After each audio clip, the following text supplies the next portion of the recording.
Hi guys, welcome back to my channel Nisha vlogs. ಇವತ್ತಿನ recipe ಏನು ಅಂತ ಹೇಳಿದ್ರೆ ಬ್ರೆಡ್ ಪಕೋಡ. ಬ್ರೆಡ್ ಪಕೋಡ ಅಂದ್ರೆ ಎಲ್ಲರಿಗೂ ನೆನಪಾಗೋದು ಏನು ಅಂತ ಹೇಳಿದ್ರೆ ಸ್ಟಫಿಂಗ್ಸ್ ಮಾಡ್ಕೊಳ್ಳೋದಕ್ಕೆ ಕಷ್ಟ ಆಗುತ್ತೆ, ಈರುಳ್ಳಿ ಅದು ಇದು ಎಲ್ಲ ಹಾಕಬೇಕು ಅಂತ ಹೇಳೋರಿಗೆ. ಈ ವಿಡಿಯೋದಲ್ಲಿ ನಾನು ಸಿಂಪಲ್ ಆಗಿ 2 ಅಥೆಂಟಿಕ್ ಚಟ್ನಿಗಳನ್ನ ಯೂಸ್ ಮಾಡಿಕೊಂಡು ನಾನು ಮಾಡಿದ್ದೀನಿ. ಸಿಂಪಲ್ ಆಗಿದೆ, ಬೇಗನೆ ಪ್ರಿಪೇರ್ ಮಾಡ್ಕೋಬಹುದು ನೀವು. ಇನ್ ಕೇಸ್ ನಿಮಗೆ 2 ಚಟ್ನಿ ಪ್ರಿಪೇರ್ ಮಾಡೋದಕ್ಕೂ ಕಷ್ಟ ಅಂತ ಹೇಳಿದ್ರೆ 2ರಲ್ಲಿ ಯಾವ್ದಾದ್ರು ಒಂದು ಚಟ್ನಿನ ಯೂಸ್ ಮಾಡಿಕೊಂಡು ನೀವು ಬ್ರೆಡ್ ಪಕೋಡನ ಮಾಡ್ಕೋಬಹುದು. ಲೈಕ್ ನಾನು ಆಲೂಗೆಡ್ಡೆ ಸ್ಟಫಿಂಗ್ಸು, ಈರುಳ್ಳಿ, ಯಾವುದು ವೆಜಿಟೇಬಲ್ಸ್ ಆಗ್ದೇನೆ ನಾನು ಮಾಡಿರೋದು. ಇದು ತುಂಬಾನೇ ಈಸಿ ಆಗಿದೆ, ತುಂಬಾನೇ ಸಿಂಪಲ್ ಆಗಿದೆ. ಸೊ ಈಗ ಬೇಗ ಹೋಗಿ ನಿಮ್ಮನೇಲೂ ನೀವು ಟ್ರೈ ಮಾಡಿ ಅಂತ ಹೇಳ್ತಾ, ಹೊಸಬ್ರು ಯಾರಾದ್ರೂ ನೋಡ್ತಾ ಇದ್ರೆ ಇನ್ನೂ ನನ್ನ ಚಾನಲ್ ಯಾರು ಸಬ್ಸ್ಕ್ರೈಬ್ ಮಾಡ್ಕೊಂಡಿಲ್ಲ, ಪ್ಲೀಸ್ ಹೋಗಿ ಬೇಗ ಸಬ್ಸ್ಕ್ರೈಬ್ ಮಾಡ್ಕೊಳ್ಳಿ. ಬನ್ನಿ ಹೋಗಿ ನೋಡ್ಕೊಂಡು ಬರೋಣ. ಈಗ ನಾವು ಬ್ರೆಡ್ ಪಕೋಡ ಮಾಡಲಿಕ್ಕೆ ಬ್ಯಾಟರ್ನ ಕಲಿಸ್ಕೊಳ್ಳೋಣ. ನಾನಿಲ್ಲಿ 1.5 ಕಪ್ಪಷ್ಟು ನಾನಿಲ್ಲಿ ಕಡಲೆ ಹಸಿಟ್ಟನ್ನ ತೊಗೊಂಡಿದ್ದೀನಿ. ಆಮೇಲಿಂದ ಚಿಟಿಕೆ ಉಪ್ಪು ಹಾಕ್ಕೊಳ್ತಾ ಇದ್ದೀನಿ. ಆಮೇಲಿಂದ 2-3 ಸ್ಪೂನಷ್ಟು ನಾನು ಇಲ್ಲಿ ಚಿಲ್ಲಿ ಪೌಡರ್ನ ಆ್ಯಡ್ ಮಾಡ್ತಿದ್ದೀನಿ. ನಿಮ್ಮ ಖಾರಕ್ಕೆ ತಕ್ಕಂಗೆ ನೀವು ಆ್ಯಡ್ ಮಾಡ್ಬೋದು. ಆಮೇಲಿಂದ ಚಿಟಿಕೆ ಅರಿಶಿನ ಹಾಕ್ಕೊಳ್ತಾ ಇದ್ದೀನಿ. ಆಮೇಲಿಂದ 1/4 ಟೀ ಸ್ಪೂನಷ್ಟು ಅಜ್ವೈನ್ನ ಹಾಕ್ಕೊಳ್ತಾ ಇದ್ದೀನಿ. ಈಗೆಲ್ಲನೂ ಹಾಕ್ಕೊಂಡು ನೀಟಾಗಿ ಮಿಕ್ಸ್ ಮಾಡ್ಕೊಳ್ಳೋಣ, ಅದು ಒಂದಕ್ಕೊಂದು ಹೊಂದ್ಕೊಳ್ಳೋ ಥರ. ಮತ್ತು ಇಲ್ಲಿ ನಾನು 1 ಸ್ಪೂನಷ್ಟು ಅಕ್ಕಿ ಹಸಿಟ್ಟನ್ನ ಹಾಕ್ಕೊಳ್ತಾ ಇದ್ದೀನಿ. ಅಕ್ಕಿ ಹಸಿಟ್ಟು ಏನಕ್ಕೆ ಹಾಕ್ಕೊಳ್ತಾ ಇರೋದಂದರೆ ಕ್ರಿಸ್ಪಿ ಬರಲಿ ಬ್ರೆಡ್ ಪಕೋಡ ಅಂತ ಹೇಳಿಬಿಟ್ಟು. ಇನ್ ಕೇಸ್ ನಿಮ್ಮ ಹತ್ರ ಬೇಕಿಂಗ್ ಸೋಡಾ ಇತ್ತು, ಅಂದರೆ ಅಡುಗೆ ಸೋಡಾ ಇತ್ತು ಅಂತ ಹೇಳಿದ್ರೆ ನೀವು ಅದನ್ನು ಹಾಕ್ಕೊಳ್ಬೋದು. ಇಲ್ಲದೇ ಇದ್ದವರು 1 ಸ್ಪೂನಷ್ಟು ಅಕ್ಕಿ ಹಸಿಟ್ಟನ್ನ ಹಾಕ್ಕೊಂಡ್ರೆ ಸಾಕು. 1 ಸ್ಪೂನ್ ಹಾಕ್ಕೊಳ್ಳಿ ಸಾಕು, ಜಾಸ್ತಿ ಹಾಕ್ಕೊಳ್ಳೋಕೆ ಹೋಗಬೇಡಿ. ಆಮೇಲಿಂದ ಇಲ್ಲಿ ನಾನೀಗ ನೀರನ್ನ ಆ್ಯಡ್ ಮಾಡಿ ನೀಟಾಗಿ ಎಲ್ಲನೂ ಮಿಕ್ಸ್ ಮಾಡ್ಕೊಳ್ತಾ ಇದ್ದೀನಿ. ಇಲ್ಲಿ ಜಾಸ್ತಿ ತೆಳ್ಳಗೂ ಮಾಡ್ಕೋಬಾರ್ದು, ಜಾಸ್ತಿ ಗಟ್ಟಿಗೂ ಮಾಡ್ಕೋಬಾರ್ದು. ಅದು ಬ್ರೆಡ್ ಮೇಲೆ ನೀಟಾಗಿ ಕೋಟಿಂಗ್ ಆಗೋಷ್ಟು ಮಾಡ್ಕೊಂಡ್ರೆ ಸಾಕು. ನಾನಿಲ್ಲಿ ತೋರಿಸ್ತಾ ಇದ್ದೀನಿ ನೋಡಿ, ಆ ಥರ ಕನ್ಸಿಸ್ಟೆನ್ಸಿ ಬಂದಿದ್ರೆ ಸಾಕು. ಜಾಸ್ತಿ ತೆಳ್ಳಗೆ ಮಾಡ್ಕೊಳ್ಳೋಕೆ ಹೋಗ್ಬಿಡಿ, ಆಮೇಲೆ ಬ್ರೆಡ್ ಎಲ್ಲ ಚೆಂದ ಉಂತೋಗ್ಬಿಡುತ್ತೆ. ಅದಕ್ಕೋಸ್ಕರ ಇಲ್ಲೀಗ ಬ್ರೆಡ್ ಮೇಲೆ ಕೋಟಿಂಗ್ ಮಾಡೋಕ್ಕೆ ಬ್ಯಾಟರ್ ರೆಡಿ ಆಯಿತು. ಸೊ ಚಟ್ನಿಗಳು ಹೇಗೆ ಮಾಡೋದಂತ ಅಂದ್ಬಿಟ್ಟು ನೋಡ್ಕೊಂಡು ಬರೋಣ ಬನ್ನಿ. ನಾನಿಲ್ಲಿ 1 ಕೈ ಹಿಡಿಯಷ್ಟು ಕೊತ್ತಂಬರಿ ಸೊಪ್ಪನ್ನ ಹಾಕ್ಕೊಂಡಿದ್ದೀನಿ, ಸ್ವಲ್ಪ ಶುಂಠಿ, ಆಮೇಲೆ 2-3 ಬೆಳ್ಳುಳ್ಳಿ, ಸಿಪ್ಪೆ ಇಲ್ಲದೇ ಇರೋ ಬೆಳ್ಳುಳ್ಳಿನ ಹಾಕ್ಕೊಳ್ತಾ ಇದ್ದೀನಿ. ಚಿಟಿಕೆ ಅಷ್ಟು ನಾನಿಲ್ಲಿ ಉಪ್ಪನ್ನ ಆ್ಯಡ್ ಮಾಡಿದ್ದೀನಿ. ಆಮೇಲಿಂದ ಸ್ವಲ್ಪ ಜೀರಿಗೆನ ಹಾಕ್ಕೊಳ್ತಾ ಇದ್ದೀನಿ. 2-3 ಹಸಿಮೆಣ್ಸಿನ್ಕಾಯಿನ ಹಾಕ್ಕೊಳ್ತಾ ಇದ್ದೀನಿ, ಖಾರಕ್ಕೆ ತಕ್ಕಂಗೆ. ಇನ್ ಕೇಸ್ ನೀವು ಖಾರ ಜಾಸ್ತಿ ತಿಂತೀರಾ ಅಂತ ಹೇಳಿದ್ರೆ ಖಾರ ನೀವು ಜಾಸ್ತಿ ಹಾಕ್ಕೊಂಡು ಮಾಡ್ಕೊಳ್ಬೋದು. ನಾನಿಲ್ಲಿ ಸ್ವಲ್ಪ ನೀರು ಹಾಕ್ಕೊಂಡು ನುಣ್ಣಗೆ ಇದನ್ನ ಪೇಸ್ಟ್ ಮಾಡ್ಕೊಂಡಿದ್ದೀನಿ. ತೀರಾ ಪೇಸ್ಟ್ ಮಾಡಿಲ್ಲ ನಾನು, ಸ್ವಲ್ಪ ಬಾಯಿಗೆ ಹಸಿಮೆಣ್ಸಿನ್ಕಾಯಿ, ಕೊತ್ತಂಬರಿ ಸೊಪ್ಪು ಎಲ್ಲ ಸಿಗಬೇಕಲ್ವ, ಆ ಥರ ತರಿಯಾಗಿ ಸ್ವಲ್ಪ ಪೇಸ್ಟ್ ಮಾಡ್ಕೊಂಡಿದ್ದೀನಿ.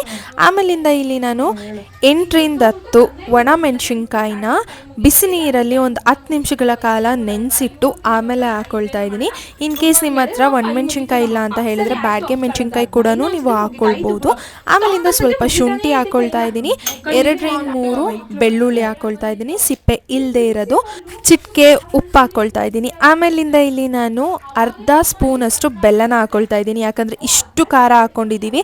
ಸೊ ಅದನ್ನೆಲ್ಲ ಮ್ಯಾನೇಜ್ ಮಾಡಲಿಕ್ಕೋಸ್ಕರ ಇಲ್ಲಿ ಬೆಲ್ಲನ ಹಾಕ್ಕೊಳ್ತಾ ಇರೋದು. ಇನ್ ಕೇಸ್ ಬೆಲ್ಲ ಇಲ್ಲ ಅಂತ ಹೇಳಿದರೆ ಸಕ್ಕರೆನೂ ಕೂಡ ನೀವು ಆ್ಯಡ್ ಮಾಡ್ಕೊಳ್ಬೋದು. ಆಮೇಲಿಂದ ಸ್ವಲ್ಪ ನೀರನ್ನ ಆ್ಯಡ್ ಮಾಡಿ ಇದನ್ನು ಅಷ್ಟೇ ಸ್ವಲ್ಪ ತರಿಯಾಗಿ ನಾನು ರುಬ್ಕೊಂಡಿದ್ದೀನಿ. ಜಾಸ್ತಿ ನುಣ್ಣಗೂ ರುಬ್ಕೊಂಡಿಲ್ಲ, ಏನೂ ಇಲ್ಲ. ಯಾಕಂದರೆ ನಾವು ತಿನ್ನಬೇಕಾದ್ರೆ ಬಾಯಿಗೆ ಸಿಕ್ಕಬೇಕಲ್ವಾ ಅದ್ರದ್ದು ಫ್ಲೇವರು, ಅದಕ್ಕೋಸ್ಕರ.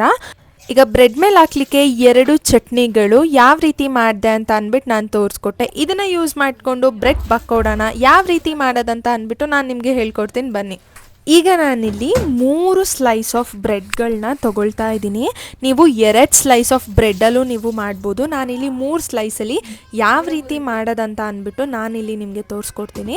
ಈಗ 1 ಸ್ಲೈಸ್ ಮೇಲೆ ನಾನು ಆಗಲೇ ಒಣ ಮೆಣಸಿನ್ಕಾಯಿ ಚಟ್ನಿ ಆಡಿಸಿದ್ನಲ್ವ, ಅದನ್ನು ನಾನಿಲ್ಲಿ ಸ್ಪ್ರೆಡ್ ಮಾಡ್ಕೊಳ್ತಾ ಇದ್ದೀನಿ ನೀಟಾಗಿ. ಆಮೇಲಿಂದ ಇನ್ನೊಂದು ಬ್ರೆಡ್ಗೆ ನಾನಿಲ್ಲಿ ಗ್ರೀನ್ ಚಟ್ನಿ ಇತ್ತಲ್ಲ ಅದನ್ನು ನಾನಿಲ್ಲಿ ಸ್ಪ್ರೆಡ್ ಮಾಡ್ಕೊಳ್ತಾ ಇದ್ದೀನಿ. ಮತ್ತು ಈಗ ಇನ್ನೊಂದು ಸ್ಲೈಸ್ ಆಫ್ ಬ್ರೆಡ್ಗೆ ನಾನಿಲ್ಲಿ ರೆಡ್ ಚಟ್ನಿನ ಆ್ಯಡ್ ಮಾಡ್ತಾ ಇದ್ದೀನಿ. ಇಲ್ಲ ನಿಮ್ಗೆ ಇದಕ್ಕೆ ಗ್ರೀನ್ ಚಟ್ನಿನೇ ಬೇಕು ಅಂತ ಹೇಳಿದ್ರೆ ನೀವು ಅದನ್ನು ಕೂಡ ಆ್ಯಡ್ ಮಾಡ್ಬೋದು. ಇಲ್ಲ ನೀವು 2 ಚಟ್ನಿ ನಮಗೆ ಮಾಡೋದಕ್ಕಾಗಲ್ಲ, ಟೈಮ್ ಸಾಲ್ತಾ ಇಲ್ಲ ಅಂತ ಹೇಳಿದ್ರೆ ಒಂದೇ ಚಟ್ನಿ ಮಾಡಿದ್ರಿ ಅಂತ ಹೇಳಿದ್ರೆ ಆ 2 ಬ್ರೆಡ್ ಆಫ್ ಸ್ಲೈಸ್ಗೆ ನೀವು ಆ್ಯಡ್ ಮಾಡಿಕೊಂಡ್ರೆ ಸಾಕು. 3 ಸ್ಲೈಸ್ ಎಲ್ಲ ಮಾಡ್ಕೊಳ್ಳೋಕೆ ಹೋಗಬೇಡಿ, ಒಂಥರ ಚೆನ್ನಾಗಿರೋದಿಲ್ಲ ಅದು, ಅದಕ್ಕೋಸ್ಕರ. ಈಗ ಗ್ರೀನ್ ಚಟ್ನಿ ಏನು ಹಾಕಿದ್ದೆ ನೋಡಿ, ಅದನ್ನು ರೆಡ್ ಚಟ್ನಿ ಮೇಲೆ ನಾನೀಗ ಈ ಥರ ಫೋಲ್ಡ್ ಮಾಡ್ಕೊಳ್ತಾ ಇದ್ದೀನಿ. ಅದ್ರ ಮೇಲ್ಗಡೆ ನಾನು ಗ್ರೀನ್ ಚಟ್ನಿನ ಹಾಕಿದ್ದೀನಿ. ಈಗ ಮತ್ತೆ ಅದು ಆಪ್ಷನಲ್, ನಿಮಗೆ ಬೇಕಾದ್ರೆ ಹಾಕೋಬೋದು, ಇಲ್ಲ ಅಂದ್ರಿಲ್ಲ. ಈಗ ಆ ಮೂರೂ ನೀಟಾಗಿ ಫೋಲ್ಡ್ ಮಾಡಿಕೊಂಡು ಜಂಟಲಾಗಿ ಪ್ರೆಸ್ ಮಾಡ್ಕೊಳ್ತಾ ಇದ್ದೀನಿ. ಜಾಸ್ತಿ ಫೋರ್ಸ್ ಆಗಿ ಪ್ರೆಸ್ ಮಾಡಬೇಡಿ. ಈಗ ಅದನ್ನೆಲ್ಲನೂ ಆಗ್ಲೇ ಬ್ಯಾಟರ್ ರೆಡಿ ಮಾಡ್ಕೊಂಡಿದ್ವಲ್ಲ ಅದಕ್ಕೆ ಹಾಕಿ ಚಂದ ಡಿಪ್ ಮಾಡ್ಕೊಳ್ಳೋಣ. ನೀಟಾಗಿ ಕೋಟಿಂಗ್ ಮಾಡ್ಕೊಳ್ಳಿ. ಇದು ಎಣ್ಣೆ ಕಾದಿದೆ, ಇನ್ನೊಂದು 2 ನಿಮಿಷ ನಾವು ಎಣ್ಣೆ ಒಳಗೆ ಹಾಕಬೇಕು ಬ್ರೆಡ್ನ ಅನ್ನೋ ಟೈಮಲ್ಲಿ ಈ ಥರ ಮಾಡ್ಕೋಬೇಕು. ನೀವು ಮುಂಚೆನೇ ನೀವೇನಾದರೂ ಮಾಡಿ ಇಟ್ಬಿಟ್ರಿ ಅಂತ ಹೇಳಿದ್ರೆ ಎಲ್ಲನೂ ಆಗಲೇ ಹೇಳ್ದೆ ಅಲ್ವಾ, ಎಲ್ಲ ಸಾಫ್ಟಾಗಿ ಎಲ್ಲ ಮುದ್ದೆ ಥರ ಆಗಿಬಿಡುತ್ತೆ ಅಷ್ಟೇ, ಫುಲ್ ಎಲ್ಲ ಕಲಸೋಗ್ಬಿಡುತ್ತೆ. ಅದಕ್ಕೋಸ್ಕರ ಹೇಳ್ತಾ ಇದ್ದೀನಿ. ಈಗ ಇದನ್ನ ಎಣ್ಣೆ ಒಳಗೆ ಹಾಕ್ಕೊಂಡು ಚೆನ್ನಾಗಿ ಡೀಪ್ ಫ್ರೈ ಮಾಡ್ಕೋಬೇಕು. ಜಾಸ್ತಿನೂ ಏನು ಬೇಯಿಸಂಗಿರಲ್ಲ. ಮೇಲ್ಗಡೆ ಅದು ಏನು ಹಿಟ್ಟು ಹಾಕಿದ್ದೀವಿ ನೋಡಿ ಅದು ಬೆಂದರೆ ಸಾಕು, ಯಾಕಂದರೆ ಒಳಗಡೆ ಬ್ರೆಡ್ ಆಗ್ಲೇ ಬೇಕಾಗಿರುತ್ತೆ. ಅದಕ್ಕೋಸ್ಕರ ಹೇಳ್ತಾ ಇದ್ದೀನಿ. ಇಲ್ಲಿ ನಾವು 2 ರೀತಿ ಚಟ್ನಿಗಳನ್ನ ಪ್ರಿಪೇರ್ ಮಾಡಿ ಮಾಡ್ಕೊಂಡಿರೋದ್ರಿಂದ ಸ್ಪೈಸಿಯಾಗಿ ಸಕ್ಕತ್ತಾಗಿರುತ್ತೆ. ಇದನ್ನ ನಾವು ಬಿಸಿಯಲ್ಲೇ ಸರ್ವ್ ಮಾಡ್ಕೊಂಡು ತಿಂದ್ರೇ ಸೂಪರ್ವಾಗಿರುತ್ತೆ. ಈಗ ನಾನು ತೋರಿಸ್ತಾ ಇದ್ದೀನಿ ನೋಡಿ, ಒಳಗಡೆ ಎಲ್ಲ ಎಷ್ಟು ನೀಟಾಗಿ ಬೆಂದಿದೆ ಅಂತ ಹೇಳ್ಬಿಟ್ಟು. ನಿಜವಾಗ್ಲೂ ಮನೇಲಿ ನಿಮ್ಮ ಮಕ್ಳಿಗೆ ಮಾಡಿಕೊಡಿ, ಸಂಜೆ ಸ್ನ್ಯಾಕ್ಸ್ ಥರ ಸಕ್ಕತ್ತಾಗಿರುತ್ತೆ. ನೀವು ಮಾಡ್ಕೊಂಡು ತಿನ್ನಿ, ಸೂಪರಾಗಿರುತ್ತೆ. ನಾನು ಮೇಲ್ಗಡೆ ಸ್ವಲ್ಪ ಗ್ರೀನ್ ಚಟ್ನಿನ ಆ್ಯಡ್ ಮಾಡ್ತಾಯಿದ್ದೀನಿ, ಯಾಕಂದರೆ ನಮ್ಮ ಮನೇಲಂತೂ ಖಾರ ಹೆವಿ ತಿಂತೀವಿ ನಾವು. ಅದಕ್ಕೋಸ್ಕರ ಈ ವಿಡಿಯೋ ನಿಮಗೆ ಇಷ್ಟ ಆಗಿದೆ ಅಂತ ಅನ್ಕೋತೀನಿ. ವಿಡಿಯೋ ನೋಡ್ಕೊಂಡು ಬಂದ್ರಲ್ವಾ, ಬ್ರೆಡ್ ಪಕೋಡ ಮಾಡೋದು ಎಷ್ಟು ಈಸಿ ಆಗಿತ್ತಲ್ವಾ. ಸೊ ಇನ್ಯಾಕೆ ವೆಯ್ಟ್ ಮಾಡ್ತಾ ಇದ್ದೀರಾ, ಬೇಗ ಹೋಗಿ ನಿಮ್ಮ ಮನೇಲಿ ಟ್ರೈ ಮಾಡ್ಕೊಳ್ತೀನಿ ಅಂತ ಹೇಳ್ತಾ ಇದ್ದೀನಿ. ಸೊ ರೆಸಿಪಿ ಚೆನ್ನಾಗಿತ್ತು ಆ್ಯಂಡ್ ನೀವು ಟ್ರೈ ಮಾಡಿದ್ರಿ ಅಂತ ಹೇಳಿದ್ರೆ ಪ್ಲೀಸ್ ಕಮೆಂಟ್ ಸೆಕ್ಷನಲ್ಲಿ ಕಮೆಂಟ್ ಮಾಡಿ ಟ್ರೈ ಮಾಡಿದ್ರಿ ಅಂತ ಹೇಳ್ಬಿಟ್ಟು. ಸೊ ನನಗೂ ಗೊತ್ತಾಗುತ್ತೆ ನೀವು ಮನೇಲಿ ಮಾಡ್ಕೊಂಡು ತಿಂತಿದ್ದೀರಾ ಅಂತ ಹೇಳ್ಬಿಟ್ಟು. ಸೊ ಇನ್ನು ನನ್ನ ವಿಡಿಯೋನ ಯಾರ್ಯಾರು ಸಬ್ಸ್ಕ್ರೈಬ್ ಮಾಡ್ಕೊಂಡಿಲ್ಲ ಬೇಗ ಹೋಗಿ ಸಬ್ಸ್ಕ್ರೈಬ್ ಮಾಡ್ಕೊಳ್ಳಿ. ಹಾಗೆ ನಿಮ್ಮ ಫ್ಯಾಮಿಲಿ ಫ್ರೆಂಡ್ಸ್ಗೆಲ್ಲರಿಗೂ ಹೆಚ್ಚು ನನ್ನ ವೀಡಿಯೋಸ್ನ ಶೇರ್ ಮಾಡಿ ಅಂತ ಹೇಳ್ತಾ, thanks for watching the video. Lots of love. Bye.